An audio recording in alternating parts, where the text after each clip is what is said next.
Welcome to Nameless Debate Radio, where radioactivity is contagious. You can join us in broadening our minds on the Nameless Debates Discord via the link below and even feature here yourself, if you've got what it takes. So, Chris, Yeah. when you describe antilogic, I am inclined to think about anti as against, and logic to be against logic is what I think of first and foremost. Okay.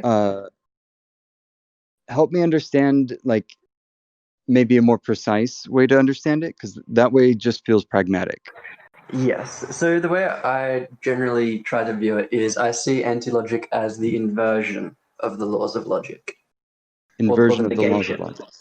Yeah. Or so inversion or negation or both. Well, they're kind of synonymous in this usage of the terms. Cool. Okay. So to negate the laws of logic, maybe not logic itself. So it has a similar type of structure to logic, but it has different rules essentially, right? So the way the rules are applied is through the same kind of method, but the result that you will get will differ because the rules are different. Okay. So then the rules that apply to the laws of logic are different from the rules that apply to anti-logic. Wait. So structurally they are very similar, but not quite the same, right? So you know how in traditional logic, the second law is like the contrapositive of the first law, right? Like it's sort of a way of restating the first law, which removes ambiguity. Okay. And in antilogic, it's almost as if rule 1 and 2 in some way kind of switch. They switch places, right? So the definition for contradiction becomes the definition for identity, and the definition for identity becomes the definition of contradiction. Okay. So let me sit with that for a second, though. Hold on. So it's almost as though the ambiguity is pursued by anti-logic. I'm not sure what you mean by that. Whereas the laws of logic would seek to kind of exclude ambiguity and be more definitive, I would think. It seems like anti-logic would not only embrace ambiguity, it would like almost make ambiguity a part of its goal. Kind of. I'm not sure if ambiguity is quite the right term. I think of it in terms of usually mathematical terms, because that's what I'm familiar with. And so I usually use the terms discrete and continuous. Okay, so discrete would be like finite and continuous would be like infinite? Not quite infinite, but it's not like the value is not like a single discrete value. It's like the set of possible values all at once, right? Like think of a mathematical function, right? Like I have like the function is like you pass in x and it will perform an operation, right? Like say x squared, right? So I pass in 2. Okay. Like if I pass in a discrete value 2, I get 4 out the other end because 2 squared is 4, right? Okay. But the value of that entire function as a whole is not like any specific value, right? It's like the set of all of the possible outputs for all of the possible inputs of x, right? Okay. Yeah, does that make sense? I think I'm thinking of that as like a not a multiple choice kind of test is the wrong idea, but like that there's only so many you can select from in terms of its permutations. So I usually I try to like visualize like a graph of the function, right? Like so you have like a bell curve or something, and so like any specific discrete value of x that you pass into the function will give you a single discrete value that lands somewhere along that continuous line. Beautiful. That's really helpful, actually. And so the way I see it is that like traditional logic has these 2 discrete values, true or false. Mm-hmm. And an antilogic does still have like true and false in the sense that you can have contradictions and tautologies still. But if Okay. it's not a contradiction or a tautology, instead of saying it could be true or it could be false, it just is both. Like it's the continuous sort of version, right? So like the logical one is the discrete, it's true or it's false, like it's one or the other. But then the antilogic is like the continuous set of all of the possible points, where in this case there's two possibilities. Dude, so I think I've seen something, but I forgot its name, that kind of had like 4 options, and they sounded a bit like what you're saying, like true, false, true or false, and neither, I think, was the last option. I think of like a truth table with two like two axioms. Okay. Or is that what you're thinking of, or are you thinking of something else? Yeah, it's similar to that, but it was just like a little graph that had like a positive. It was playing with symbols, and it had like plus and minus, and a grid of 4, and the last square was blank. So it was like that was the 4 options, but like it seems to me like Antilogic has like all of those kind of almost in superposition as its default state. Mm-hmm. Okay. Yeah, and that's really intriguing. So the way that I think it works sort of, so another way of restating the antilogic thing, the inversion thing, that might make it a bit clearer is I'll just step through each of the laws one at a time, right? And contrast the two forms of logic. So in traditional logic, the first law is law of identity, A equals A. Mm-hmm. In antilogic, we invert that, so A equals not A. So what this means is that each time you reference or observe or interact with A in any way, that causes its value to flip. Huh. Okay. So not A is an option when you interact with it. Mm-hmm. But that if it's not interacted with, then that option isn't available. The not A option, is that kind of how it? So this is sort of like, that's probably a little bit unclear the way I phrase that. So from the perspective of a mind trying to interact with antilogical structures, like say an example is like a paradox, right? Like this statement is false. Every time you reference the structure itself, the value appears to change and flip, and it like cycles. But that is because we are evaluating it logically, and I believe that is due to how our minds function. I think that our minds are bound by the laws of thought or the laws of logic. And so, but if it's an antilogical structure, then like if the identity of A is not A, then if A is true, then that means that it is false. And if it's false, it's true. So it's like, it's sort of both. And it's almost as if like we're creating a distinction between true and false, even though they're almost the same thing from the perspective of antilogic. So that's how you end up with this like weird superposition third state. Okay. I should totally message Terence to see if you're available, because Terence wanted to hear about this as well. But I'll just continue. So then the second law of logic is the law of non-contradiction, which says that A cannot equal not A. And so again, we invert the operator in the middle, which is like measuring equality. So instead of saying it cannot equal not A, in antilogic, the second law becomes A equal, A cannot equal A. Okay. I might be getting lost here, but keep going. Yeah. So in traditional logic, the second law is A does not equal not A, and in antilogic, it's A does not equal A.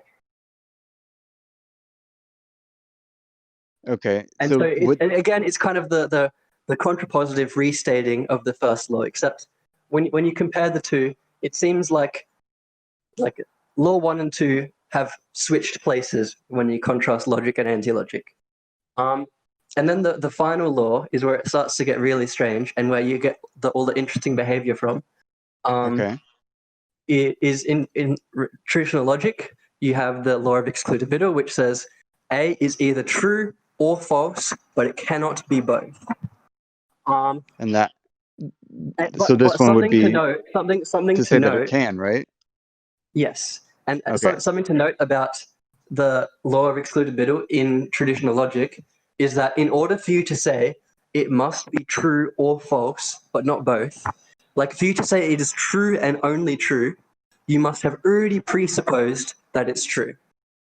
Otherwise, it could be both. It could be true and false. You know what I mean? So once you have observed the third law as true, it can never become both again because it like locks it in that state. Are you sort of following that bit? Does that make sense? It seems as though it can never be one or the other ever again, is what you're saying. Yeah. So From like, that frame. Yeah. So like, you cannot get from logic to anti-logic. You can get from anti-logic to logic. Yeah. You can collapse down from the two possible states to it's just true. And then it stays true always because it says that it cannot be true and false, and so you can't observe it in any other state because you think of it as true. But in anti-logic, the third law, and this is where it gets like this sort of like double whammy effect. So the third law is says in anti-logic that it can be true and false at the same time, but then that also applies to the third law itself, which means that the third law doesn't hold. And so if you observe the third law, then it collapses into the logical third law, and you can't get back to the anti-logical third law. Okay, so it's like a one-way like valve or something. Yes. Okay. So this is interesting. Keep going. Yeah, finish. So where was I going with that? So the one, let me maybe circle around this one-way thing. Okay. Yes. Because so I think that you can get from this anti-logical superposition state. You can get from that state to a like discrete logical state, but you cannot go the other way. And so I think that like the conclusion that I make based on that is that in some sense the anti-logic like also indirectly once observed or perceived contains all of logic, right? Okay. Because you can get like if you can infer logical structure from anti-logical structure, then I think that it in some sense logic follows from anti-logic, in my opinion. That part I might split hairs on in terms of what it seems like ends up happening, and this is just like kind of a crude oversimplification, I think. But when one would use the consistency of anti-logic in an antilogical frame, that it would have to necessarily be a black and white fallacy. That you like kind of that you almost hop into a black and white fallacy and ignore that you're in a superposition in order to do an either or function. Yes. And so it's almost like that's I think what Matt and I are talking about with the ignoring thing. So you just, it's a way of like almost tunneling or microscoping. Yes. Okay. It's like we have like a single threaded processor and we can only process one of the states at a time. And so when it's in both at once, we just have to do one, then the other, and we can use our conclusions based on measuring both to classify it, even though we couldn't actually directly interact with it as it is. Yeah, at the in real time or something like that. Yeah, and so like we can sort of in the same way that like they are an inversion of each other, you can translate an anti-logical structure into a logical structure by inverting it and then evaluate it using logic, which is the tools that we actually have access to. And that's the main method I've been using to try and investigate this idea. Yeah, that's interesting, dude, because it doesn't, if you're familiar with the twists, it doesn't twist in any way that is not like, just to use it as a metaphor, yogically permissible or something like that. It's something that you'd find in another practice. So there's familiarity to it. But I guess the weirdness of it is how it is that I have to reflect it back to you. From my understanding, it's almost like if I had a better mathematical understanding, it would be easier for me to truly communicate about it with you. Yeah. Like in to your language, answer Terence's question, yes, I would say that Terence, anti-logic wait. is the counterpart of logic. Either you have to read the question out or Terence has to speak it, right? Because we're doing a recording. Yeah, I was about to. Yeah, okay, yeah. So Terence asked, would you say it's a counterpart of logic? And I would say yes. They are like the relative opposite of each other. And then the other question was, what structure binds logic and anti-logic? I think that both of them are the two different forms of data logic, right? So you still have a form of logic binding all of the data together, whether that is logical or anti-logical.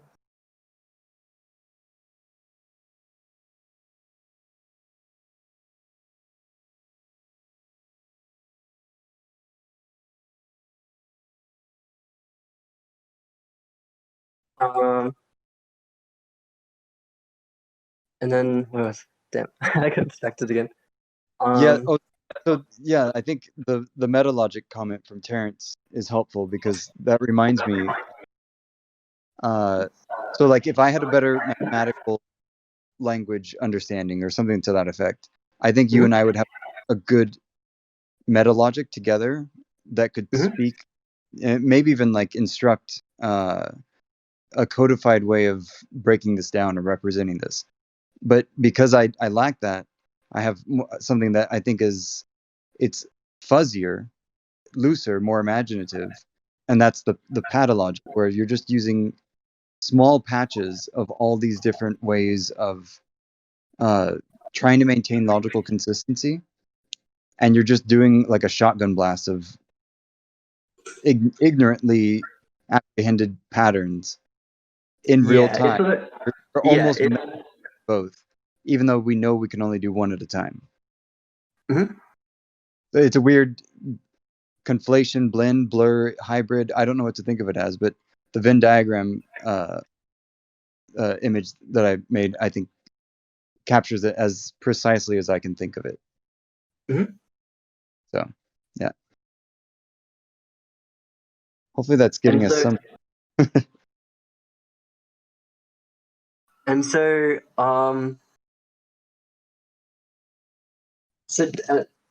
Terence asked another question. Does anti-logic correspond to real-world data, or is it a conceptual counterpart of logic? I think that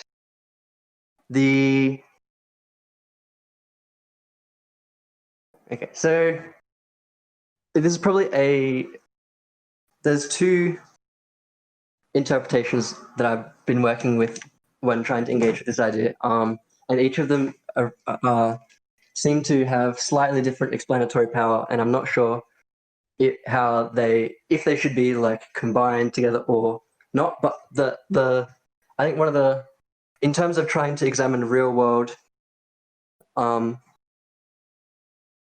like the real world data through anti-logic, I use the version that rather than like calling existence the domain of logic and non-existence the domain of anti-logic, since I think that logic follows from anti-logic, I think that it probably makes a bit more sense to classify it as from a more objective perspective than from the perspective of an observer, right? So like from our perspective, all we can interact with is our own like sort of subjective little world. And if it's not in our little world that we can perceive, then from our perspective, it doesn't exist. And so that's sort of what I mean when I say that anti-logic doesn't exist. Is that we are like incapable of perceiving it. But I think that probably a good way of describing it would be that the data logic which objectively exists has a more anti-logical structure where like it's in this state of superposition of like all of these different possible worlds that are like all exist at the same time, and like this unit have like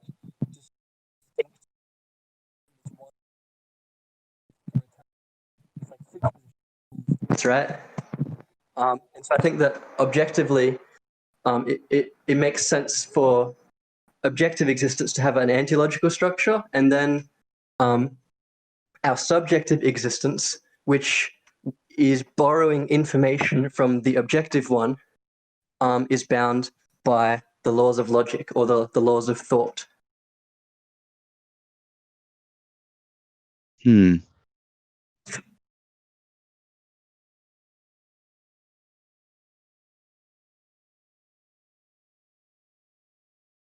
So I guess I'm gonna try to respond with the oldest idea I have regarding what I was calling the antiverse in relation to the omniverse. And when I first started thinking about this, it was something that I don't even know if I'm almost certain I didn't know what I was thinking about. It was just an attempt to encapsulate everything and nothing in as common a language as I could, or common and consistent a language as I could. And so the idea of an antiverse came around as the thing that kind of repels existence into being, almost like a resistance. Or I thought of it as like if the omniverse is an apple, the antiverse is its skin. And it's just this thin layer that holds it all together conceptually. And I didn't ever do any more sophisticated thinking on it. I just had almost like an artistic take on it. And I think I abandoned the idea when I met you and Matt. Was I think when I realized that I didn't need to start reality from anywhere, like I think that fixed my compulsion to explain like a function as to like first this then that, some mechanic to reality. And instead I think I just went into the philosophy of why it was that I was compelled in such a way to infuse dynamics into essentially all of reality.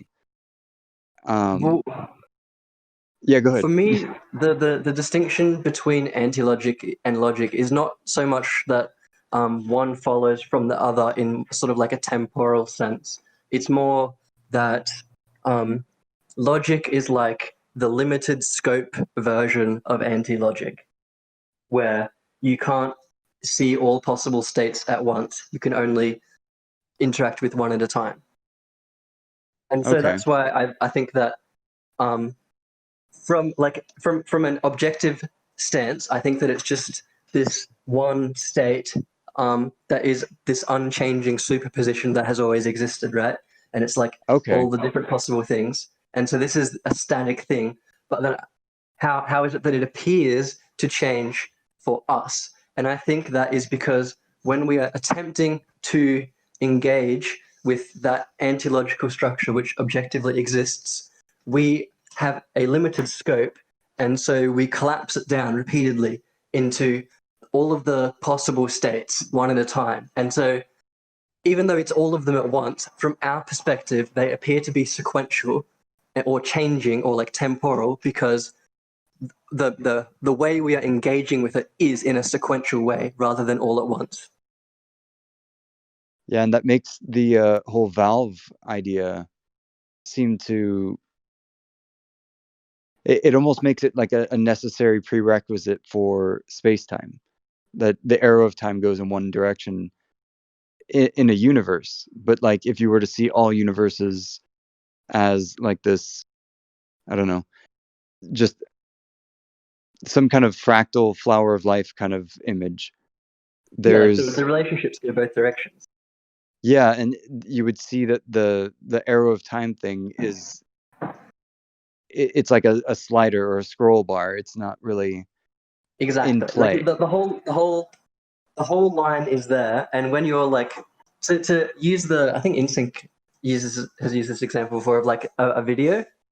Yeah, I have. Yeah. And so like you're like watching the video, and it's like it's in this, like the state of the video is all of the frames at once, but because we cannot engage with that superposition of all of the frames at once, we have to pass them one at a time, and so it like appears to change even though it's all of it. So it's almost then that like anti-logic Is from the a is the temporal actual logic, what and, that it and logic is just the laws of thought. But well, that's let why me I see if chose this the word makes sense to you, anti-logic, though. because redefine it would, otherwise it would seem like I redefined the laws of logic. So I just picked a different name, even though I think that the most fundamental form of logic is anti-logic. So like to say it from like a dynamics-based temporal point of view that is embedded in cause and effect, that anti-logic causes data logic. Anti-logic is like, so when anti-logic is a part of data logic, right? So like data logic is like the combination of all of the data and the logical rules that bind it together, right? But the difference is that rather than the objective data logic being bound by the laws of thought, they're bound by the laws of anti-logic. Oh, okay. And then when it collapses to the from the superposition to the one that we observe as minds, then that's when it becomes data logic using the traditional laws of logic or laws of thought. So the laws of anti-logic bind data logic as Yes. opposed to the laws of thought. Well, the laws of thought do bind, like they're two halves of the same thing, right? Like anti-logic and logic are two halves of the same thing. And so on the full overarching view, top-down view, right? Like where you're outside of everything, right? Like from like imaginary thing, right? From that perspective, seeing the omniverse as a it's whole. the anti-logical laws that are binding everything together. But from the limited scope perspective, it appears like it's just the logical laws binding everything together. But in reality, it's both. Okay. Yeah, no, that makes pretty clean sense to my mind.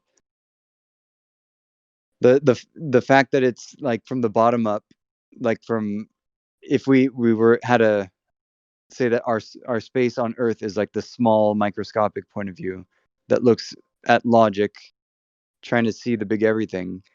Logic is the biggest thing.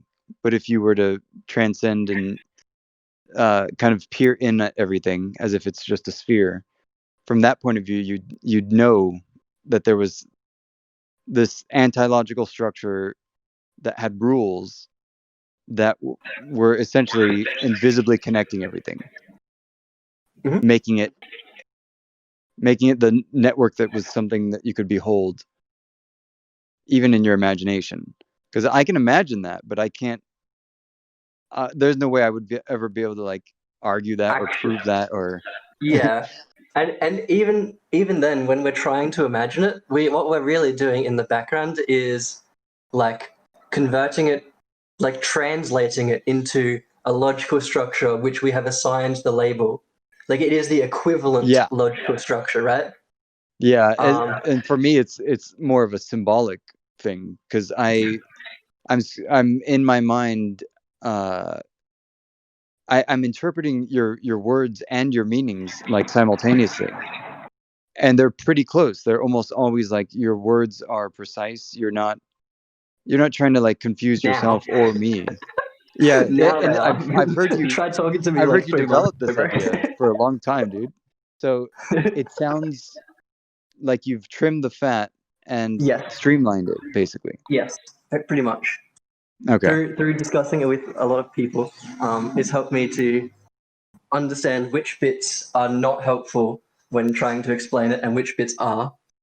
Because overall, I'm not actually giving you any of the pieces, right? I'm just drawing a circle around it. And if my Yeah. circle isn't clean enough, then you can't tell where it is.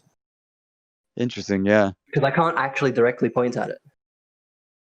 Right, and that's the weird part about a lot of what I think is fun to talk about, because if it's ineffable or unspeakable in some way, and yet we still try, like the silly monkeys we are, to talk about it, it just, I think it goes into the realm of absurdity, and then it makes people either dismiss it or disregard it, which I think can be frustrating, first of all.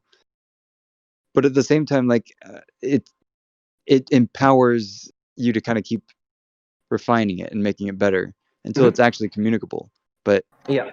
it does seem absurd just to even, I guess, try to talk about it. When it first, like, I don't know how to even describe it. Like, it was almost as if I experienced it indirectly. Yeah. And when that first happened, I spent so long trying to capture it in a way that I could hand it to someone else, and I just couldn't capture it in language. And originally, I just concluded it's going to be impossible for me to tell this to anyone else. Like, I'm just not going to be capable. But then I realized that, similar to what we do with things like the idea of nothingness or silence, or these kind of things where, like, we can't, you can't hand it to someone, but you can draw a circle around it. And so then I sort of went back to examining those ideas again, because those were sort of like one of the steps along this path that led me here, right? And Right. I remembered that I was able to describe them indirectly in such a way that people could stumble upon the answer themselves. And so that was the direction I started to move in, and that was when I actually began to have limited success explaining it to other people, which just improved the more I attempted it. Right, man.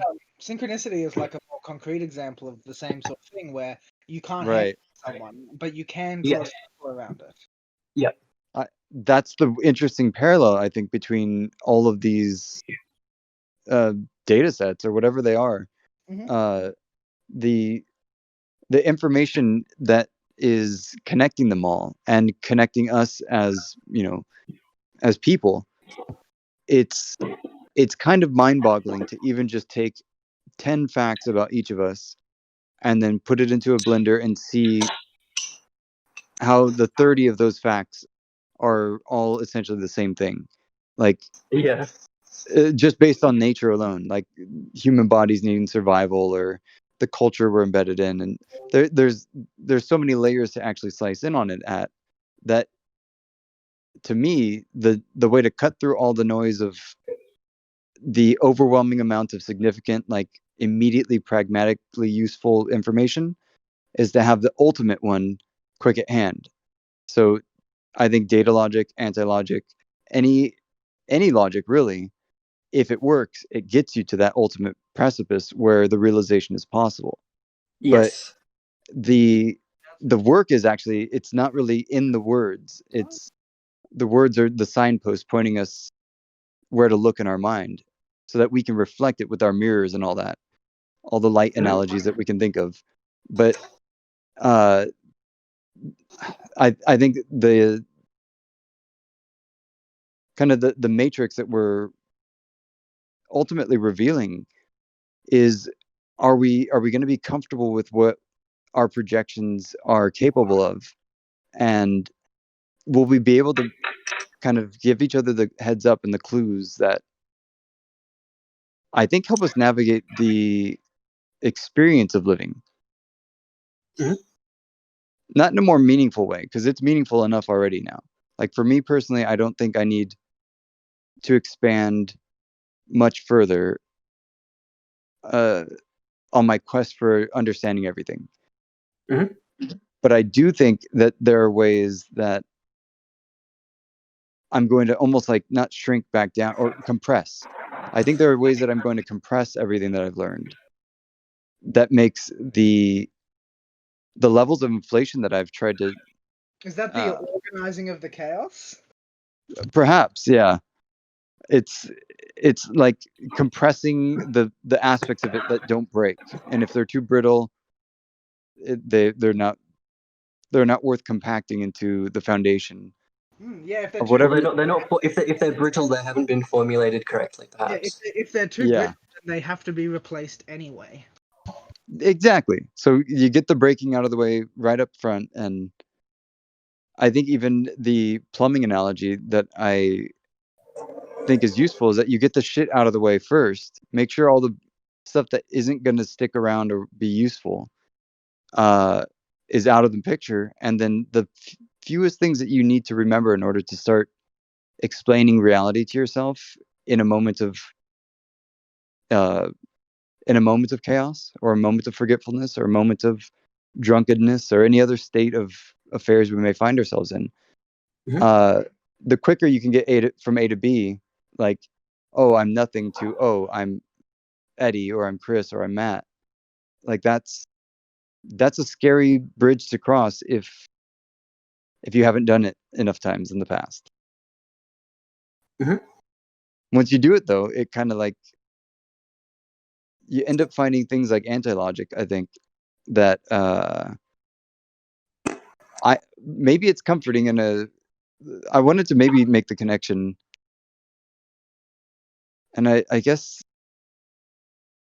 guys, in some ways I might be launching into the future here. So I wanted to schedule a chat where we actually talk about this formally, but like there are things about it that they're kind of like interesting now. There's clicking, right? Yeah. I can almost see the gears like turning in your head. And I don't really want to like just leave it here and go, okay, I'm not going to talk about kind of what Antilogic is doing for me, even though, I don't know, it might not even be interesting. But yeah, let me take a breather or something, and you guys. Yeah. Yeah, sure. You guys talk for a bit. I'm gonna think about something. So it sounded like you had some sort of something click for you as well in sync. Is that correct? It was more like the like in the taxonomic approach that Eddie was taking of trying to get you to put them in order, let's say, or like, you know, rank them or whatever. That was helpful to me, right? That was helpful. Yeah, that makes sense. Because like one of the biggest problems I had is like where am I supposed to put this, right? Like I don't know where the fuck this goes. Yeah. It's like I have a list of things which exist, and that's my list. But yeah, it's not on the list, so where do I put it exactly? Yeah, that's a really good way to think of it. Here's a list of things that don't exist. Terrence is asking you a question, Chris. So I'll just read it out. I'm not sure what you mean by systematic and asystematic. I think like that's the part of the question I'm not understanding.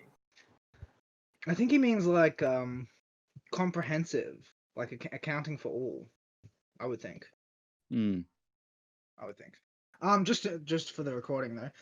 Terrence wrote, logic equals systematic definitionally. Antilogic equals an asystematic approach to the probability space, I think, of different logical frameworks, i.e. the data logical matrix. Then he said, this part's a question. Like, logic depends on the understanding of a system, right? Rather than a probability space of systems. And then he asks, right again. And then he asks, logic depends on the conceptualization of a logical system. I'm guessing there's a yes or no there. That last question I understand. I would say that logic is dependent on conceptualization, but anti-logic is not. Like logic must be perceived for this limited scope to be able to be considered distinct from the whole, right? because like objectively it is just the whole, but from the perspective of like agents or minds or something, it appears to be distinct, and like this we have this limited window, even though there's just the whole. You know what I mean? And so that I think that logic is dependent on conceptualization for that reason. So you had said, I think on a recording, logic is mind dependent, antilogic is not, or something to that effect. Yeah. I think that would probably summarize it at least concisely. Yeah. So that I think is helpful in the sense that the mind independent structure that is, like, if you try to analyze it or bring some separation to it, you start trying to define components of it, if at all possible, if it even has components. It really does depend on like your preferences as to how you're going to kind of slice into what antilogic may or may not be for you as a person. And if you wanted to, do you think that you could make antilogic into not, I guess like a game is kind of what my question is, like, because the way you outline it sounds like it could be encoded logically so that it has like even like a question and answer kind of interaction with it, where the game puts up it's almost like a horoscope idea. How many different ways can you look at like an object is maybe what the game is, or something like that? Well, I think that due to the way that our minds sort of at least appear to be bound by logic, right? That all of the structures that we interact with will also be bound by those same laws. And so whenever we are encountering these other types of logic, essentially, I believe what we're doing is we're just doing a translation in the background, essentially, because we can't interact with it directly. And so as a result of that indirect access only kind of feature, I almost feel like that structure alone gives it a lot of definitive kind of qualia. Like there are ways to experience in terms that of are indirect. Go ahead, Chris. Sorry, I keep kind of. Okay, so there's another thing that I should probably make sure is clear, because I think that it has good. It's very helpful for understanding this. Is that like when I'm talking about logic and anti-logic, there's both like logic and anti-logic, which are sort of like the rule sets that bind the data together. And then once you combine the logic or the anti-logic with the data, you end up with like some type of data logic, right? Yeah. And I think that data logical structure can either be logical or anti-logical, right? And so the way that you can determine which one it is if you examine it logically and it appears to oscillate, or it like is a paradox, then I believe that is an anti-logical structure. Because once you examine that type of structure using the laws of anti-logic, it stops oscillating.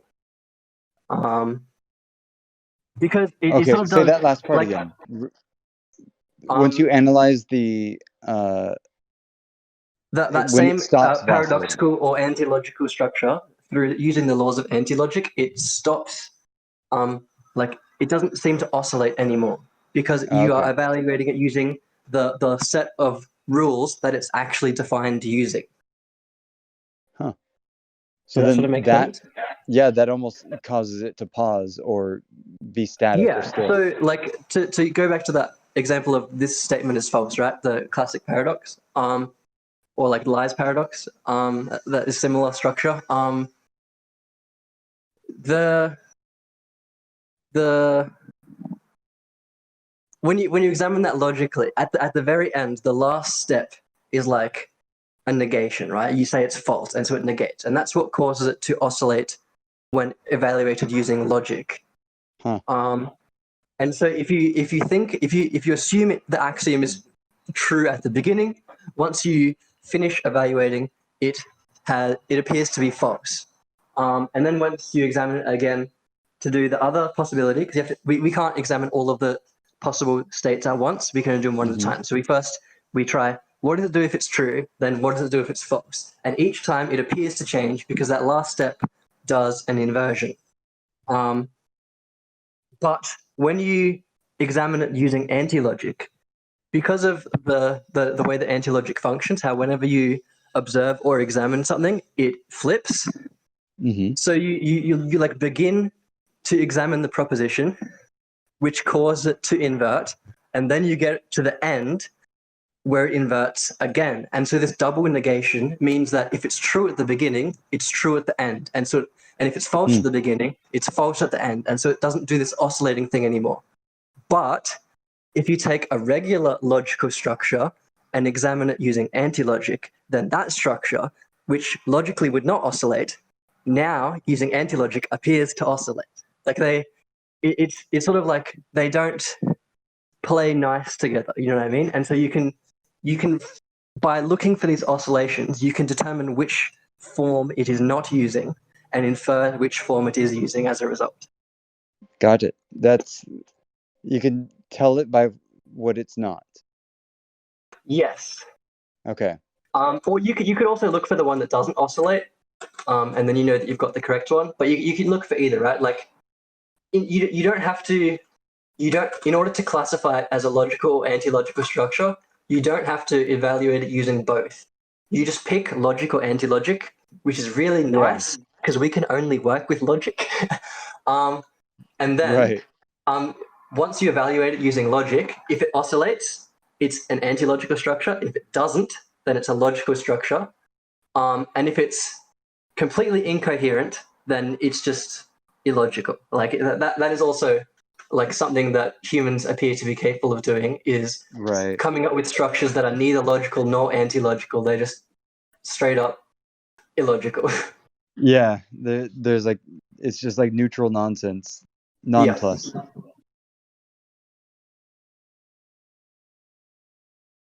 Yeah. You defining an antilogical structure is itself logical.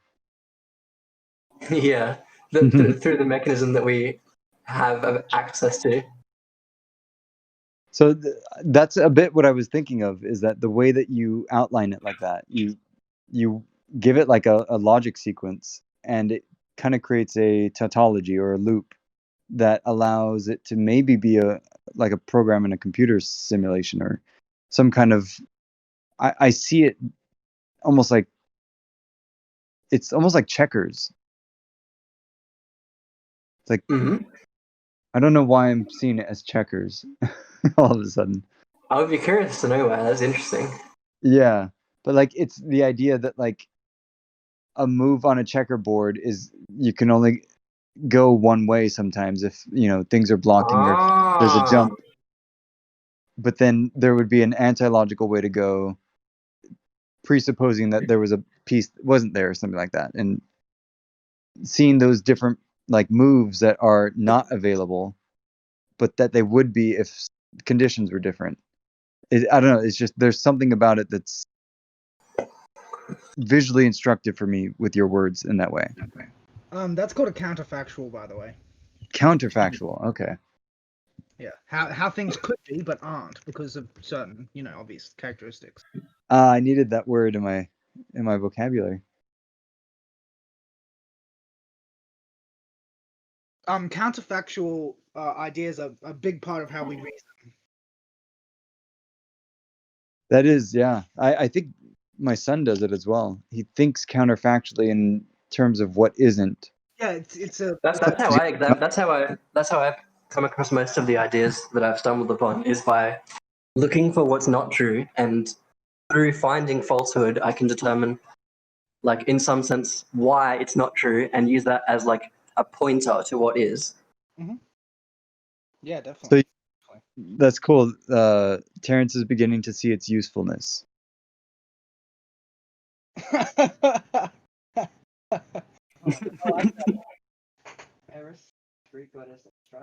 Well, I also have a lot of pseudoscience that I have attached, like along with, as consequences that I see following from antilogic being the objective structure, right? Which is that, again, this is like complete conjecture, and I am very uninformed in the topics of like physics and quantum field theory and stuff.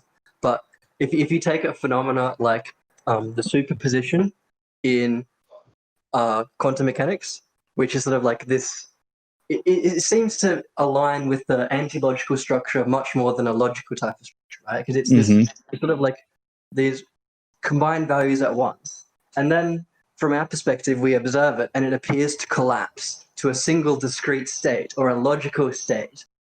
I think that if my understanding of antilogic does hold, that would mean that when we observe the superposition collapse as an observer, objectively, it never collapsed. It is always in a superposition. It only appears to from a perspective of a subject. Dude, I totally agree with that too. And that's been like maybe the bane of explanation for at least the past decade of my life. Like trying to put the idea that like reality as a superposition never collapses, but it looks like it does from our point of view. Trying to put that into words it's hard to make it credible because and it's like just it's so counterintuitive. Like to reuse the video like buffering thing analogy, it's like how can it appear how can it appear to like just be in like this single state when it's really all of the frames at once? Like how is it possible? And I think that is again the scope thing, where like the logical structure is operating on a limited scope and on like the inversion of the laws. It's almost like, oh, I thought of a good analogy. So how familiar are you with like optics in terms of like physics, like lenses and stuff? Are you aware that like often when you have like a convex lens on like a lens that's convex on both sides, when light passes through the lens, it inverts the image. It's almost like when the antilogical information passes through our senses, it projects an inversion of the image, which we can detect. And that's why we get this sort of inversion of the laws of logic, or the laws of antilogic, resulting in the laws of thought. That's a really strange analogy to pick because our eyes literally receive an upside down reverse. Yeah, that's what I mean. And so it's almost like, yeah, that's yeah. So I think it's something like that. It's like, I sometimes think that physics is all a metaphor for us to realize the metaphysics of whatever's always happening or has already happened, or however we want to think of it temporally.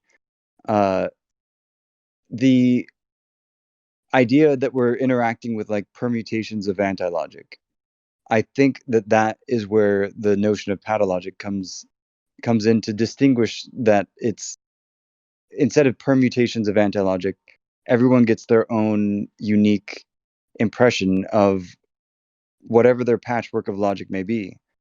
And it's not necessarily going to be informed by data logic, antilogic, or any of these other categorical distinctions, because it's just going to be what we do with perception, right? If our language is already kind of biased towards like the visual side of things, whether or not our words help us see what each other means, like the amount that we rely on our vision is it's the lion's share, I think, is what I'm grasping for.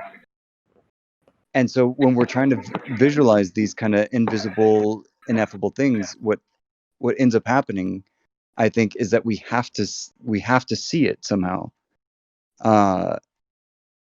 And whenever we do, it's, for me, it's in symbols, it's in images, it's not mathematical at all, but I get that there's this whole mathematical side of it that's informing your discovery of it. Mm-hmm. And so I don't know if I'm like compelled by a belief in math, or if it's that your words are conveying the proper meaning. But like when I get the checkers analogy or image, because of what you're describing with the functions, it's like I almost feel as though there's a multiversal possibility at that point of view. But I would not even know how to like do anything other than suggest it. Almost as like I'm not sure if it can really be directly verified. Like, I think the best solution I have come up with for trying to verify it would be to try to set up a scenario where people are like making a bunch of seemingly objective observations, and if there's like unreconcilable differences between the two, then there's something else going on, and it's not necessarily antilogic, but I think that is at least some evidence that there is something else going on that we don't completely understand, right? Yeah, like that's kind of where the incompleteness theorem or something comes in to play. Yeah. I think maybe where we get into that tunnel vision, microscoping ignore pathway of focusing on less information because we know we can't contain the larger picture. So we like reduce our scope, and there's some comfort in that. Yes, and I think that. But knowing, I guess, what's at the ultimates, like what's at the top and the bottom, I think helps us to adjust the gradient of our approach. Maybe it's the gradient of presence that we can bring to a particular moment, or something like that. But would you say sure exactly what you mean by that? Yeah, I think what I'm starting to try to distinguish is where it is that, like, because of it, the nature of Antilogic being only indirectly detectable, we can't verify it in reality or objectively, but we can use subjective strategies of framing it confidently, so that we almost assign the proper symbolic value, which gives the minds that agree on the symbols or the axioms or what have you the confidence in the accord that was fostered because of the definitions. I thought of another analogy. Cool. So it's kind of the process that you would have to use is almost like the process that we use for detecting black holes, right? It's like, yeah, we can't see it, but we can see that there's stuff interacting with something, and that something is missing. And we don't know what, yeah. but we can tell that something is going on there. That's I've come across that analogy as well before, and I think that there's some wisdom in it, because it's almost like we can each get a glimpse of an event horizon, a perspective on the event horizon of it. And if we do like I think it's like a plot study in science, where if you're just trying to, like, I don't know, analyze the insects in a given meter, you get one person per side on the square, and each person is in charge of a certain space in that graph. That's kind of like what I think we can do to map the anti-logic of reality, let's say, with the data logic that we can speak of. Yeah, that makes sense to me. That's interesting. If that resonates at all. Yeah, I think that makes sense to me. I feel like it makes sense too, but I'll probably have to think about it a little bit more just to make sure I'm understanding you correctly. yeah. I'm not actually always sure that I understand myself correctly at first either. I don't. So. I definitely do not understand myself correctly all the time. But I think that's evidence that perhaps we have been playing with the same theoretical structures, if you will. Yeah, I think that everyone in the world is like sort of playing with the same structures, whether they're aware of it or not. I would hope. Yeah, so. I would hope so too. But yeah, I think that the path that we have been examining these structures, like the path we've been moving along while examining these structures, is definitely similar. Yeah, that feels right. Very curious. Curious indeed.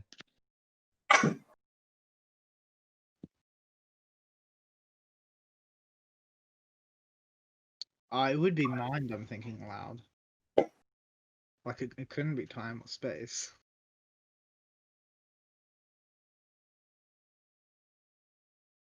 So I think that it would have to be the mind or either the, like, I'm not sure if the mind and the senses are distinct. I'm not really sure how you would even try to verify that. For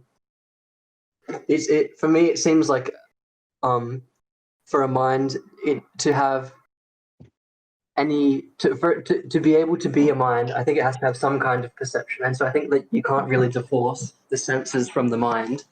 But it's either the mind or the senses, in my opinion, which collapses the overarching antilogical structure into this limited scope logical structure, which appears to collapse it. Yeah, it appears to collapse. Yeah. Mm-hmm.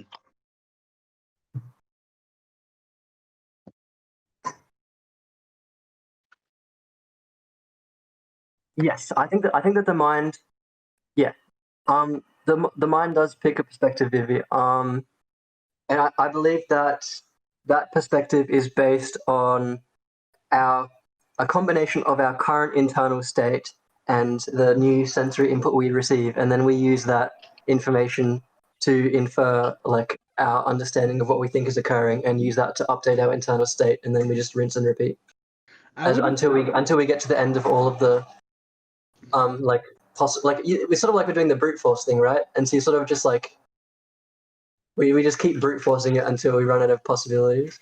I wouldn't really agree that mind picks a perspective. I would say mind has a perspective. Picks is probably the wrong choice of words. But yeah, I think that the perspective that we perceive is a result of a combination of our own internal state and the information we receive from our senses in the moment. And axiology. Like our, it's almost like our senses tell us what the current state is, and our own internal models of what that current state was previously informs how the picture is drawn for us as like minds. Maybe that's another way of stating it. How the picture is drawn for us resonates for me. Because sometimes it's as if it's my own hand, and other times it's as if the universe is doing it. Mm-hmm. And like I've tried to like slice into the middle of that and see which is which, like a double slit experiment kind of thing. And it almost behaves in the same way. And I think that's what's strange about Antilogic, is that it does bring to mind the double slit experiment, in that there's a behavior when watching and a behavior when not watching. Mm-hmm. But yeah, I don't know. I'm kind of unsure about something, and I can't quite put my finger on it.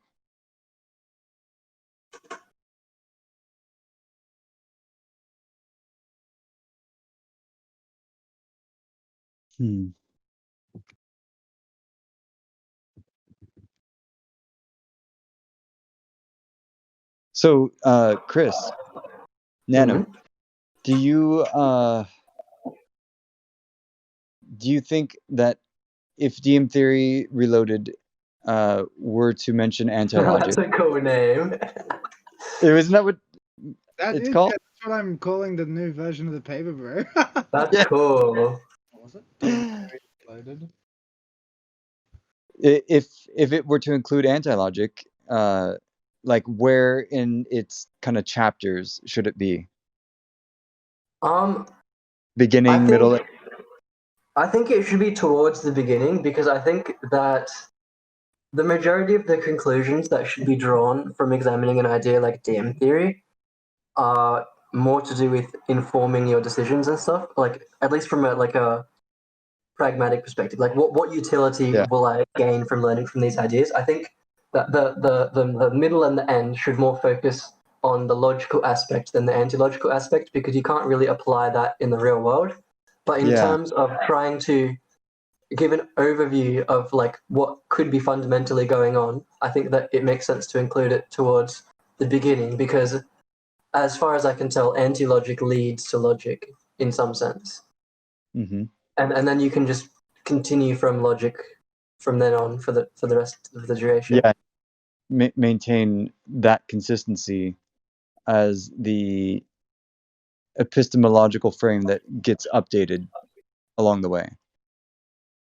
Because the only other applications I've found aside from like trying to inform your metaphysics for the only other uses I found for anti-logic are basically like informing my like understanding of physics and stuff. And when there are like the thing with like examining metaphysics and stuff is that there's not in a lot of cases there's not really any empirical tests you can perform, right? And Right. so I think that it makes perfect sense to examine it within that domain. And while I think that it could also apply to the further domains, I'm not sure if it makes sense to mention like possible, or maybe it's like at the very end, like maybe this is areas you could look at if you found this interesting. But I don't think that you should touch on any of the real world potential uses of anti-logic until they have actually been verified to be useful. You know what I mean?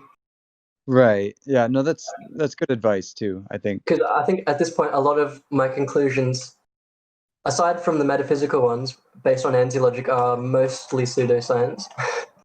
Yeah. Because I just stuff that I've come up with that is intuitive to me based on my limited understanding of these topics.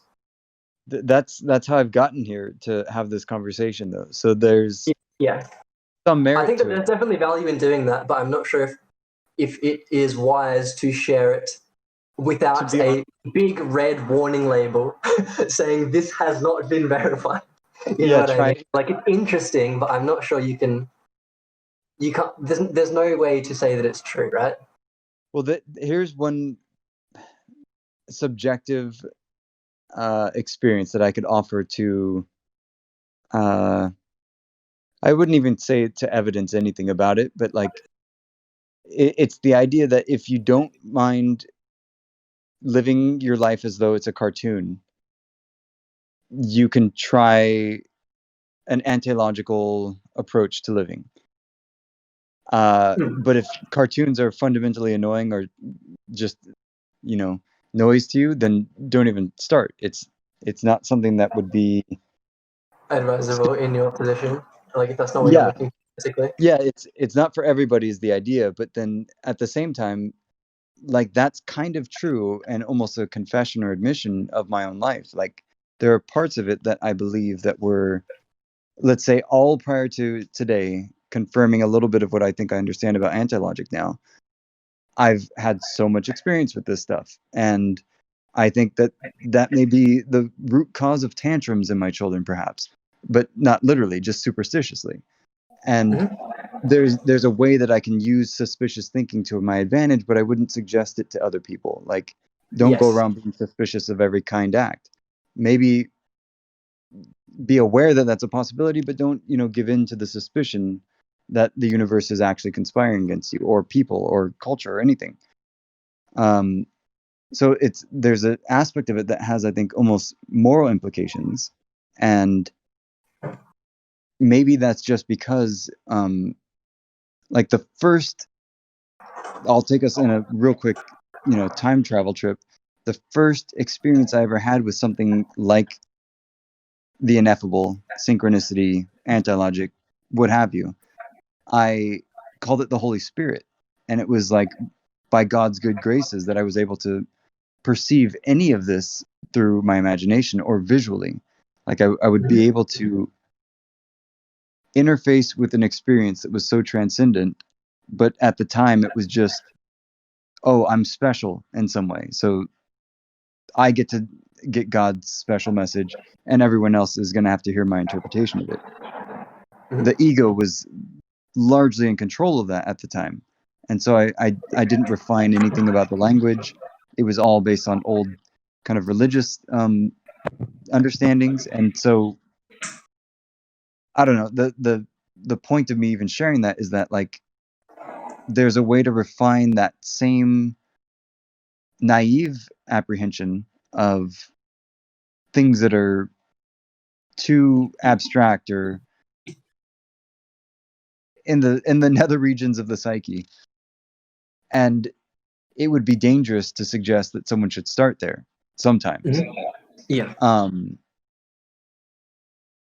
But it's like if you got the chops for it, or you've got like a strong palate, or I don't know how to put it really. But the idea is that, like, if you are capable of examining it without putting yourself in some kind of risk, or say like to like lose track of like what you think and stuff, like if there's sanity, right? If there's risk of like disorienting yourself, maybe be careful, but otherwise it is, I think, in my opinion, it's worth examining. That's it. I think it's that it's a sanity warning or caveat. It's not necessarily like chemically harmful, but that it's got something to do with sanity, and that there's a line that you can cross into madness. I think it comes in the forgetting of forgetting, and because of the third rule or law, the inversion, the flip, I think that's where I would call that the trip switch that is very easy to actually trip cognitively over. It's like, I don't know, maybe just something to think of. It's almost like have you ever seen, like, there's like a common trope in like joke superheroes where there's like one common joke superhero, like the guy that is only invisible when no one is looking, right? It's kind of like almost the opposite. It's like it's in this superposition state until you look at it, and then you can't see it, right? Like, like then it goes invisible. Like looking at it makes your understanding of it even less clear than not looking at it in some sense. Right. It distorts it further from what it is when it's not being perceived or looked at in some way.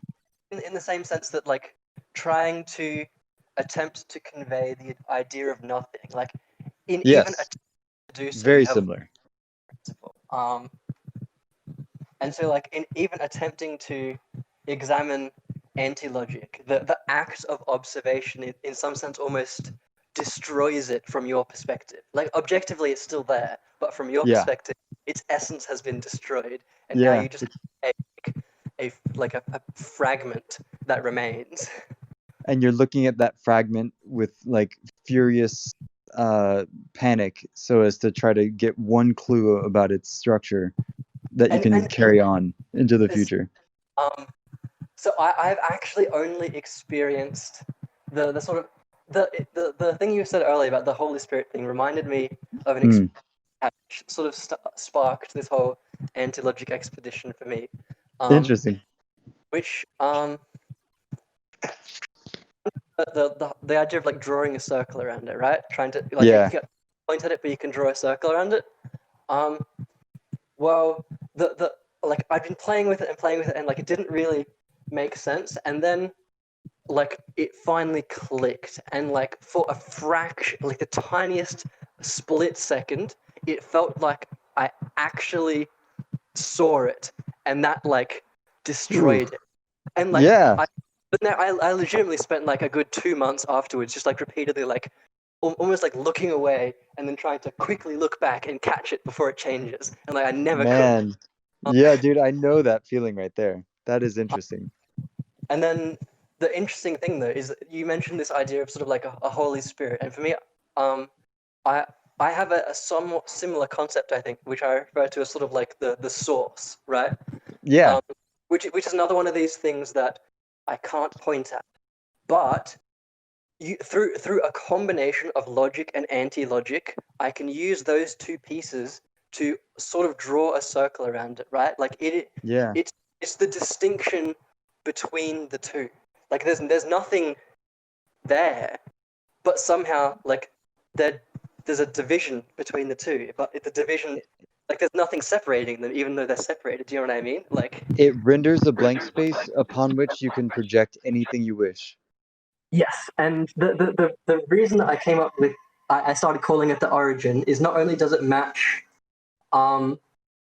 like the idea of like the source or the origin of like existence and stuff like that, but it also fits like one of the biggest tools I was using when trying to examine this was just a regular number line from like positive infinity to negative infinity. That's so good, yeah. it's like logic is the set of positive integers, and anti-logic is the set of negative integers.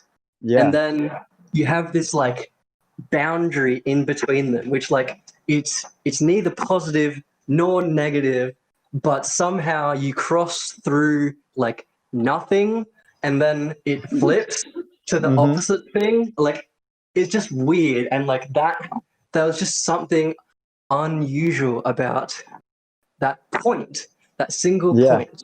And I couldn't understand why it worked that way. And then the conclusion I eventually came to was that it is the source that all other things are defined relative to. And so like A might be defined relative to B. Like so let's say we have like a very like how do I describe it? So it's like it's the thing, it's the one thing which is related to all other things, right? It's almost the only thing which is related to all other things, because like the logic is related to the anti-logic through this sort of inversion relationship. But that doesn't mean that the individual pieces of logic or anti-logic are directly related with one another, even though overall the whole structure, the two are related. And so I think that it's almost like picture you have like a 2D plane, right? Or like the complex plane. And you can it's like you can jump because every point is connected to the origin. You can get from any point to any other point by crossing, not say through the origin, but like you can jump to the origin and then jump back. At least this is how I was playing with it. Like maybe not actually in reality, but that's how I was sort of playing with it in my head. It was like I was like, okay, how can I conceptually move around this structure? And it seems like all of the points on this plane are defined relative to the origin. Almost like a tracking or an anchor. Yes, and so I think the linguistic way, as opposed to the mathematical way of representing that, is that like not like everything is relative, right? And I think that applies to existence itself. And so in the same sense that like the limited scope logic exists relative to the full scope anti-logic, like they're the relative opposites of each other. The superset of anti-logic, which contains logic, I think, which is everything, exists relative to nothing or the origin, and nothing doesn't, like it's almost like you have your complex plane, right, and you go to travel to zero, and it's like, well, what is the value of zero? And it's like, well, it's not there.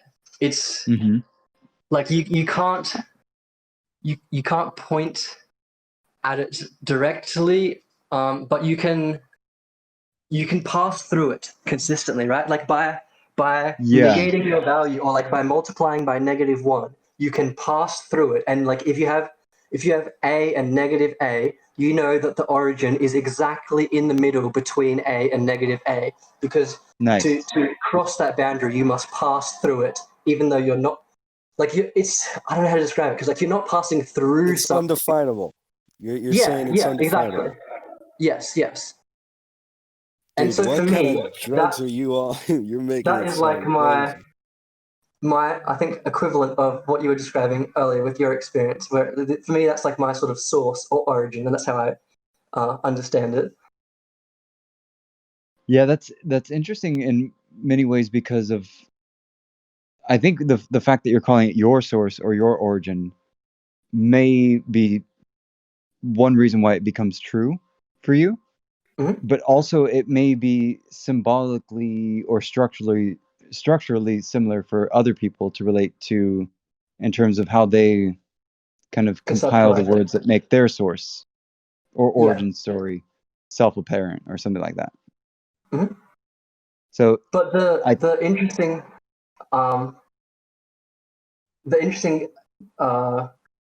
conclusion that I think follows from that is that if everything exists relative to that origin, then that origin does not exist. In the same way that the negative a and a, what's directly in the middle is 0. Yes, but there's no, like, the 0 in between them. It doesn't exist. It has no value. It's neither positive nor negative. Like it either exists or like it. You know what I mean? Like it's in this like weird limbo where it doesn't even have its own state. It's like stateless. Yeah, I have a word for that. Nullabicity, the state or quality of being nowhere. Yeah, that's cool. I like that. Something like that. But it's interesting because it's definably somewhere. It's between things, right? It's a point you can point to, but it's not there. And so for me, that thing is not there. That sort of source or origin or whatever you would like to call it, is almost like what I see as like. I really don't want to use the term God because it has a lot of connotations attached to it, like omnipotence, omniscience, intelligent design. Like without all of those connotations, I don't think. I think that if you even attempt to ascribe properties to it, you've completely failed. Like just from the outset, like you cannot ascribe properties to it. But that is like the equivalent of my sort of God, I guess. But it's not as though in some sense. In some sense, you could say that I believe in a God which does not exist. Yeah, dude, but the reason that I believe in it is because it does not exist. Yeah, because that's the only way to access it. By believing in it. If you don't believe in it, you won't get it. It's like belief is the quarter in order to play the game. Yeah. But like, so tokens like that, I think, are interesting because the space that isn't there, that you can point to between two definable things, it may be the only thing that doesn't exist. And in an ultimate and ontological sense, it's possible that, like, I mean, I could take a Judeo-Christian point of view and say the metaphor of like the white knight Christian sacrifice hang yourself on a cross, be crucified, maybe that element is exactly the metaphor for what God did in order for everything to be. Yeah, and that's actually quite interesting, because that's where I was about to move, was that my understanding of this idea has actually caused me to reevaluate my perspective of all of these different religions, right? Like, nice, yeah. I think that like a common criticism that I hear laid against religious texts so often is that, like, that people criticize that people will take it literally, or that, like, some of the stuff doesn't make sense, or it appears to be contradictory. But I think, or that, like, it doesn't really clearly point at, like, it conveys a message, but it's not. It's ambiguous in some sense, right? Like, it's not a clear, this is the message, here it is, I'm pointing right at it kind of deal. And I think the reason for that is that it's the same kind of thing that we're running into here, where, like, our language is just not capable of capturing it. And so when they tried to communicate these ideas to other people, the best they could do is, like, walk around them, or, like, encircle them using these, like, different parables and stuff to try and capture the fundamental principles. And then what they've done after that, which is the bit that most people extract from religion, is then they've also taken those principles and then inferred a set of, like, values and stuff that are appropriate for the current time period and stuff. And right. It seems like everyone fixates on the latter bit, like the principles and values that you should hold.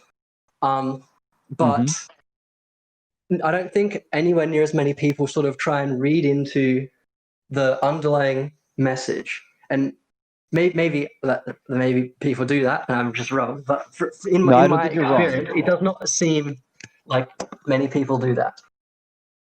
Well, I think they will do a quick job on it, or they'll glance at it and just say religion is bullshit. Make your own life, or some affirmation gets installed somewhere, and religion gets dismissed in a way that you shouldn't dismiss any idea, but also at the same time, it's not like you can consider every incoming piece of information. So I don't know. Yeah, I think there's also some other interesting sort of, I guess, aspect of the fact that we can't seem to capture it with language, is that I actually think that it's a good thing, because it seems to me like the final conclusion is almost so obvious that if I gave it to you, like, if I just handed it to you, you would just discard it, because it's too obvious to be true in some sense. Like, yeah. Well, it's like getting a piece of paper that says reality is eternal, and then the meme would be, okay, like, what am I supposed to do? This is worthless.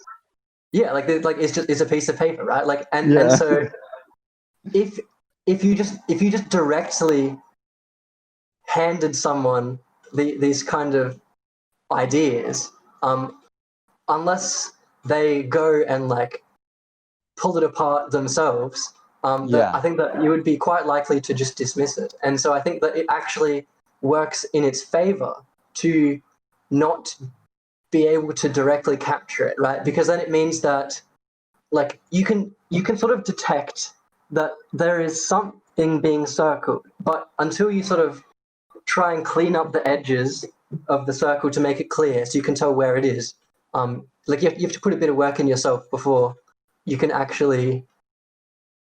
It's almost like it's not even that you can't perceive it. It's that it's unbelievable until you've put in the work to try and understand it yourself. It's almost unbelievable, I guess. Yeah. Like, it just seems silly to believe it, because you can't, like, see it, but it's there. I don't know. That's, I think, why the biblical verse, happy are those who have not seen and yet still believe, or something like that. Yeah.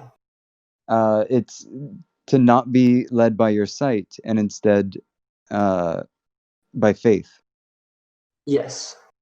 So that's the difficult and slippery slope that gets exploited, I think, all the time by pretty much anyone with an agenda. When they don't realize that they have an agenda, philosophical or otherwise, economic, relationship-wise, we all have agendas, right? Mm-hmm.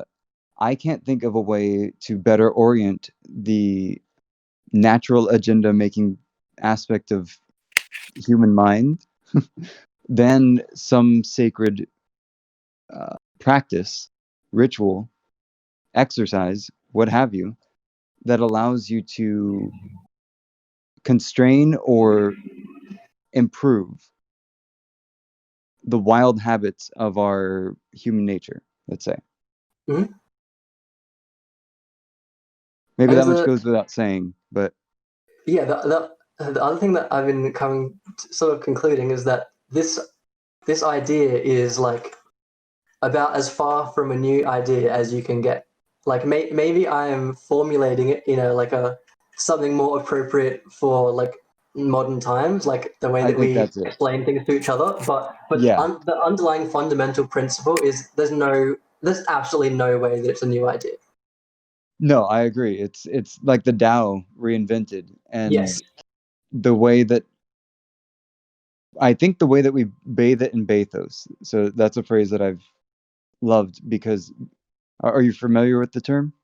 No, I'm not. So bathos, I think, is defined as like it's to make something more mundane, basically.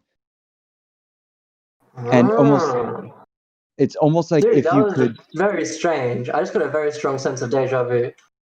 Ooh, good. Go for it. Let's hear it. I don't know what it means yet. Can you continue? Okay. Well, the idea of bathos then is just like if you can take the idea of God and turn it into nothing, and then give that a bath with like, but after the bath is after you've showered it with like praise and significance and glory and tons of consideration. Maybe even made like 3 or 4 categories of nothing. Aim for the divine, turn it into your God, and then kill that, go against it entirely, or rebel against it, fall from heaven, fall from grace, go away from the source and descend into matter, and then forget everything, and then forget that you forgot, and then eventually wake up as who you are. Say that again, Matt? Sounds like Gnosticism. Kind of. Like, are you familiar with the Gnostic set of beliefs, Eddie? Not, I wouldn't say I'm familiar consciously, but probably. Basically, like the idea is, we're all God that has fallen to the material world and is now trapped in matter. Yeah, that's. You should look into it. It's a very interesting set of ideas. I should definitely look into it. I've looked into it only like passively, or like indirectly, peppered. like interspersed with other things, not as like the core thing being examined. It has never been the core, exactly. And I mean, it sounds like what I heard you describing sounds like very close to the Gnostic point of view. Yeah, it's that almost with the a dash of God's debris. A dash of what? Like sorry? that, God's debris, the book by I think Douglas. Yeah. I'm not sure what that is. So I'm not sure if I talk about it concisely, it gives away like it's not useful unless if I spoil it, basically.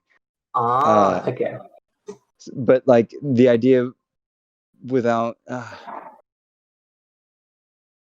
so imagine God had a suicide pact with itself, and some of the psychic identities that God ended up having to create had names such as ours, and we were given the assignment to keep a secret that had to do with the plot to get God to commit suicide. or to off itself, because non-existence was the only thing it could never know. And so that's interesting. Yeah, in pursuit of, is there really such a thing as infinity or not, it offs itself from some eternally perfect vantage point of superpositioned omnipotential or whatever. The I guess Big Bang represents the fragmentation and eventual emergence of what is the physical version of the same idea. And out of that, like, the way that we end up kind of yearning for free will or striving to, like, almost to exist in that same way again, but we're caught in little antilogical loops that have to telescope down to recombine from all of these pieces of logic back to the antilogical structure. Is that what you mean? Exactly. Cool. And that's a very cool idea.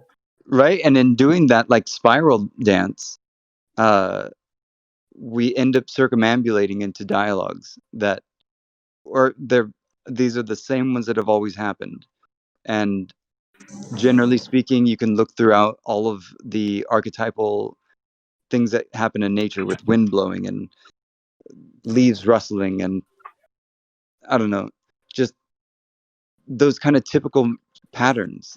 They're literary, and they're metaphorical, and they're all synchronistic, and they like help us remember that, like, you know, at the end of this loop, we would have chosen to do it anyway. So your description of that brought a specific phrase to mind. Oh, nice. All I know is I know nothing. Yeah, and that's the beginning of wisdom. And it's sort of like, it goes from knowing everything to, or knowing everything except nothing, to knowing nothing and rebuilding back to knowing everything. Yeah, bit by bit by boring bit. It's pretty cool. It is, man. And the fun part is that, like, that idea that we could put the eternal truth on a business card and hand it to someone and have them evaluate it the way that they ought to or should from our own points of view.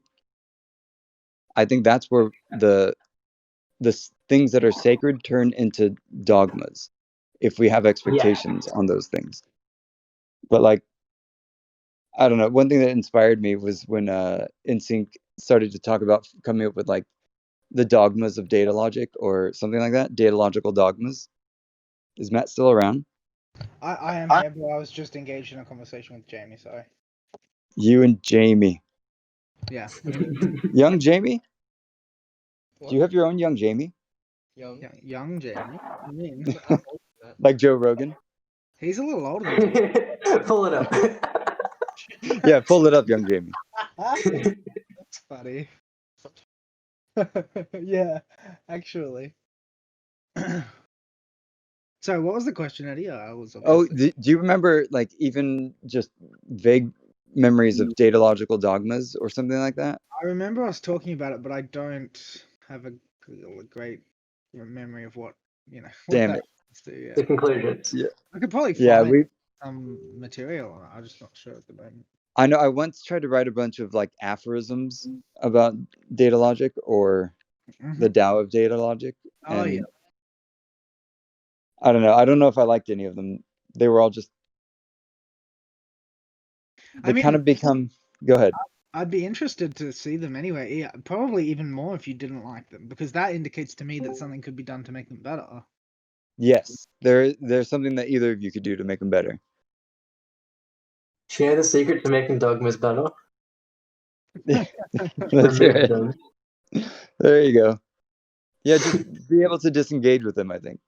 Like, no, okay, maybe that's not a phrase. The secret to correctly utilizing dogmas is to identify that they are subjective, and so to share them with other people in some contexts may be helpful in them figuring it out for themselves, but in other contexts could actually lead them into the wrong direction when it comes to their own personal understanding.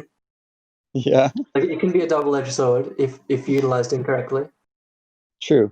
Okay, so let's say the only acceptable ones that lead people into loops of self-discovery are loops that get them involved in hilarious, like, practical jokes at the worst, but nothing actually deadly or harmful. Yeah, nothing harmful. Yeah. So that could be one limit placed on it. But you're right. The idea of removing dogmas, I think, it's necessary. I think that if you wish to share your dogmas that you have developed alongside like a belief, then if you want other people to get the most like true to themselves interpretation of the fundamental belief, it should be shared separately. Like you should not combine your dogmas in with the principles. They should be conveyed as separate messages, right? Like you can be like, here are the principles, and here are the dogmas that I infer from these principles. And so then, like they can still infer their own dogmas from the principles without it like muddying the waters for that sort of process. You know what I mean? Right. Dude, that's a really kind of noble idea, I think. I think that's kind of one of the things I like about philosophers. One of the other members on this server is that I think that's one of the things that he really values a lot is ensuring that if he's trying to communicate something with someone, he doesn't hand them the answer, because then they won't see they'll see the answer, but they won't understand how they got there, right? Like, yeah, it's sort of like if I give you like a giant mathematical equation, and then I say, here's the answer. Like, do you understand the equation? Yeah. Do you really think philosophist is a good example of this? I don't. Like, I think that his execution can sometimes take the principle too far and actually. Bro, what do you mean can sometimes? You and I are part of the very few people who don't think he's fucking absolutely insane. Like, most people who like read his fucking posts legitimately think this guy's either trolling or fucking off his rocker. Yeah, but I think that's because he's not like he hands people a bunch of pieces without showing them how to put them together. And so that just seems like nonsense until you actually try and put it together yourself, and then it actually makes sense. And you might not reach the same conclusions that he does, but that's kind of the whole reason that he engages in that way in the first place. I don't know enough about him, but you don't want to. Okay. The other thing I really like about it is a lot of the stuff he says is quite thought-provoking because it's really difficult to pass, and so it leads me to things which are often unrelated but sort of sparked by a common element. Yeah, but that's a separate idea. Yeah, I can understand why you would like that about him. Yeah, that's a cool point. But I like what my words and your words are sparking in each other. Like, yeah, I agree. It's really intriguing to see that it, like, I don't know, it's as if we're moving up and down a spring, and that we can tighten it to be a smaller spiral, or expand it to be a larger Dude, one. you just did it again. Did I? You just bounced another mental picture to me. It's like we're all bouncing on springs, and we can adjust like the strength of the spring, or the amount that like the frequency at which it oscillates, and so we're trying to like align so we're all bouncing at the same frequency, sort of thing. I wonder if we were to compare your skill with analogies today versus when we first started doing philosophical work together, how I would wonder how far you would come, because I would say it would be very far, you know, because that's one of the I would say that's one of the key places where you're a little bit weak, is being able to communicate it in a comprehensible way to someone else, right? Yes. And I think that developing like a series of analogies to frame these ideas is key in communicating them, because you can't directly communicate it. So you can just like, it's like this, but it's not like this for this reason, and it's like this, but it differs for this reason. And so you can sort of like, it's like you're, it's like a function that converges, right? And so like you overshoot, and then you overcorrect and overcorrect and overcorrect. Yeah. But each time you overcorrect a little bit less until it stops oscillating and you arrive at the point. So I guess that's kind of like the spring thing again, right? Like it goes boing, boing, boing, boing, boing, and then slowly the oscillations get smaller and smaller until it stops oscillating. And but each time it overshoots the middle point until it stops oscillating. Curiously, that's a very similar process to epistemological calibration, which is linked directly to synchronicity, right? Because you enter like a territory that you're unfamiliar with, and like what you do is you head in the wrong direction until it becomes very obvious to you that you're going in the wrong direction, and then you turn around basically 180 degrees, going the other direction until you hit the same thing, and so you go like this. It's essentially like the same idea where the spikes are getting smaller as you get closer to the equilibrium point. Yeah, and that's the exact process that I went through while examining these ideas. It like not necessarily consciously, but like that is definitely the process that I followed. Like, I'll move in this direction. Oh, okay, I went a bit far. I'll go back the other way. I think that's what we're doing, though. It would have to be a metaphor. Yeah, and we're doing the same thing right now. Yeah. With psychology, though, like I think one of the things that Mystic used to kind of get on my case about was inflation, but I think that's the overcompensation direction that I think we all know that we're like jigging as if it's a race to get to the biggest inflation and then come back down to something more sensible or rational. It's interesting because like Mystic's fixation on inflation is in some sense an inflation in itself, right? He's like over-identified the significance of inflation. Like it's not that he's not wrong, right? Obviously inflation is a huge problem, right? But like unconsciously, especially it equalizes. That's the thing. You don't have to be like a hard ass about it. That kind of thing equalizes on its own. It does, generally speaking, and also personally, like from lived experience, I know that like I can get pretty, headstrong. Or dude, I've had massive inflation in the past when I was first doing philosophical work and like those first really big moves forward, man. Massive inflation, Yeah. And it's like you inject huge amounts of energy into the system. Yeah. And then everything is just bouncing around crazy, and then it's almost like cognitive entropy, like slowly bleeds away the excess energy over time until it's balanced. Yeah. That's a pretty nice way to describe it too.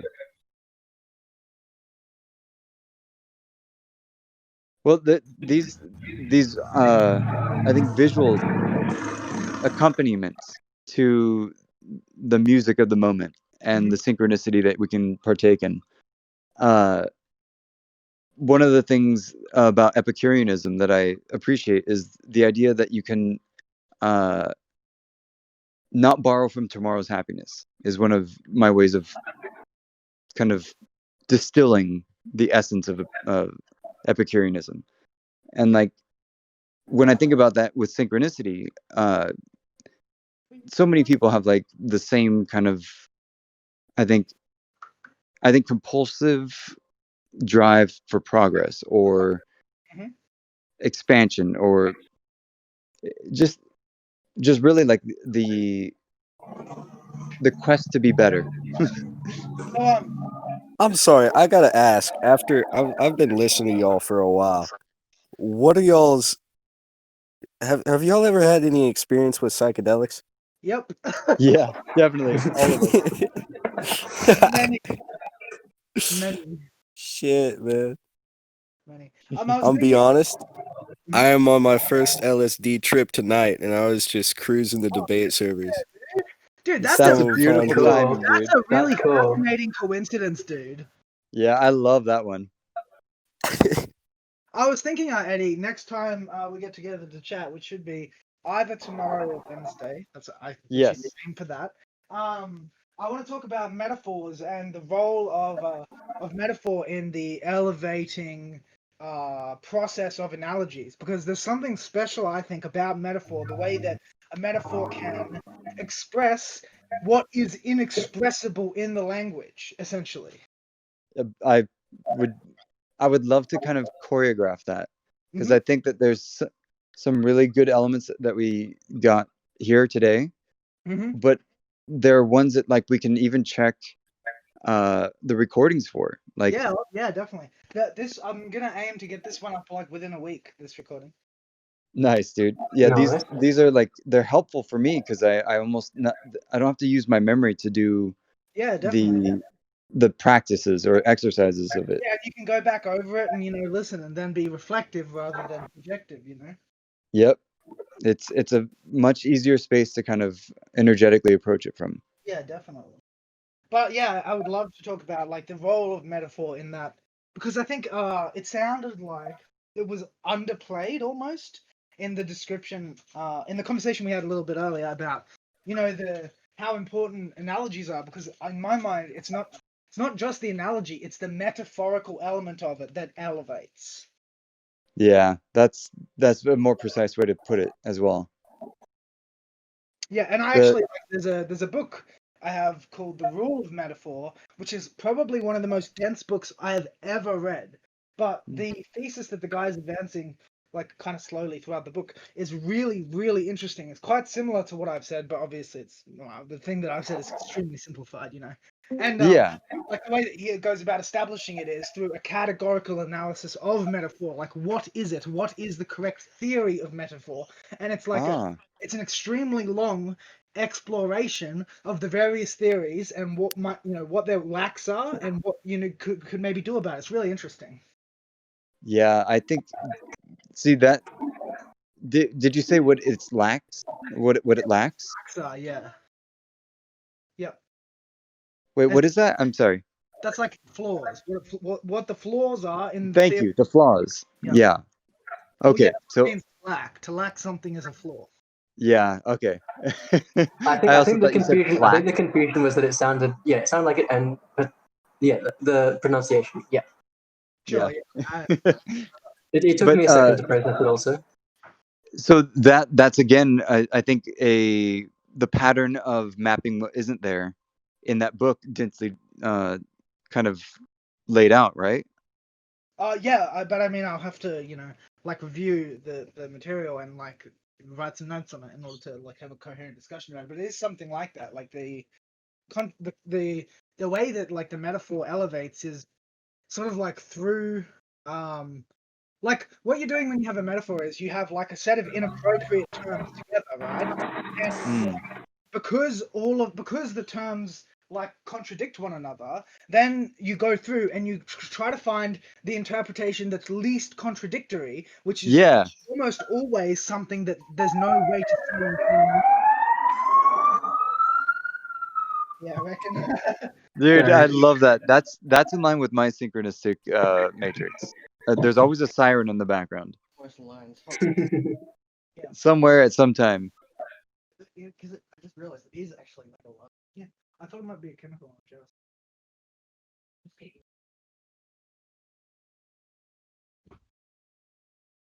All right. I think we might be done for today, boys. Yep. Let's. I guess I'll DM you guys and we'll set up another. Yeah. We'll just aim for tomorrow, firstly. Yeah, and then aim for tomorrow, and if we don't make tomorrow, then Wednesday. I like it. Okay, cool. Approximately the same time. Yeah, I'm thinking. Yeah. Yeah, I think I can do that. Excellent. All right. Love you, my dudes. Yeah, I had a. All right, boys. Awesome. Before y'all go. Yeah. Yeah. I gotta ask. What should I do with the rest of the night? What time of day is it for you? Well, it's about 1:43 a.m. Okay. The world is my oyster. Y'all sound experienced. East Coast, then. Yeah. It's 12:43 for me. You're an hour ahead of me. Well, here's an interesting exercise for you. Try to figure out what it is, what the I is that's having the experience. Try to figure that out. Yeah, man. Oh, I believe me, I've been through that fucking mind hole before. Shit. Did you use your squeegee though? Oh hell yeah! I squeegeed it inside and out. Squeegee that third eye and then come back with something fresh. All right, man. All right, guys. Have a good night. You too. Man. See ya. That's not enough, is it? What would be enough? What do you mean? So, me saying, I've looked into Antilogic, and my conclusion is it doesn't exist, right? That wouldn't be enough. That wouldn't satisfy you. What would satisfy you? I don't know, just like, I don't even particularly care if it's written into like DMTheory or not. The main thing that bugs me is that you refuse to engage with it in any way. Unless you include the healing aspect, which is surprising at first, but it is actually true. And Peterson. It's interesting. Sorry, go. I'm losing you. I don't know what's going on here. Sorry. No, I was just going to say it's interesting because I noticed, like, probably a year ago now that people who are in my field use conflicting terms for what they are. And one of them is metaphysicist. That's the term that I prefer. Okay. So basically, so the reason that data is non-contingent is that we agreed there has to be either something or there has to be nothing. We concluded that there couldn't be nothing, and anything that exists has to be like composed of information in some capacity. Because information is the most general form, it's the most general name that we give to things that are. Like they consist of properties or characteristics which we describe, like based on the fact that we perceive